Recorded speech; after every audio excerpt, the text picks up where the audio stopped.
మా ఆఫీస్‌లో వినాయక చవితి డెకార్ మీకు చూపిచ్చేస్తాను. ఫస్ట్ అయితే ఇలా గరిక అల్లారు. మా ఆఫీస్‌లో ఒక కొలీగ్ అనమాట. చాలా నీట్‌గా అల్లారు. ఇంకా దాన్ని ఎక్సెస్‌ని కట్ చేసి ఒక బ్యూటిఫుల్ లుక్ అయితే ఇచ్చేసారు. సెకండ్ వచ్చేసి ఇలాంటి ఫ్లోరల్స్‌వి కొన్ని తీసుకున్నారనమాట. ఫ్లోరల్ విత్ హ్యాంగింగ్స్ అనమాట. కింద ఇలా బ్యూటిఫుల్ లోటస్ తోటి పర్ల్స్ వర్క్ తోటి చేశారు. ఇదైతే నా ఫేవరెట్ అనమాట. గంటలొచ్చి చాలా బా బ్యాక్ డ్రాప్ వచ్చేసి ఇలా ఒక దుపట్టా వేశారు. షిమ్మరీగా కొంచెం కడ్దానా వర్క్ తోటి ఉన్న దుపట్టా అయితే వేసేసారు. అండ్ దీనికి ఇట్లా సైడ్స్‌లో హ్యాంగ్ చేసేసారనమాట. అండ్ దాని పక్కనే ఇలా పర్ల్స్ తోటి ఉన్న ఆ లోటస్వి హ్యాంగింగ్స్ కూడా పెట్టేశారు. అండ్ వాటి పక్కనే ఇవేవైతే మనం గంటలు చూపించాను కదా అవి కూడా హ్యాంగ్ చేసేసారనమాట.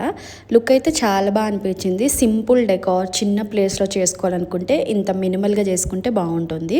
ఇంకెక్కువగా పెట్టినా కూడా బాగోదు. ఇంకా ఫైనల్ అయితే కొంచెం బంతిపూలతో డెకార్ చేస్తారు. అఫ్ కోర్స్ ఇంకా ఫెస్టివల్ అంటే బంతిపూలు ఉంటేనే ఆ లుక్ అనేది తెలుస్తుంది కదా. ఇంకా బంతిపూలు కూడా అరేంజ్ చేసేసాక ఫైనల్ లుక్ అయితే ఇదనమాట. సో సింపుల్గా చాలా నీట్గా ఇంకా కొలీగ్స్ అందరూ కలిపి నీట్గా హ్యాంగ్ చేసేసారు. అక్కడ మధ్య మధ్యలో ఇలా లోటస్ కూడా పెట్టేసారు.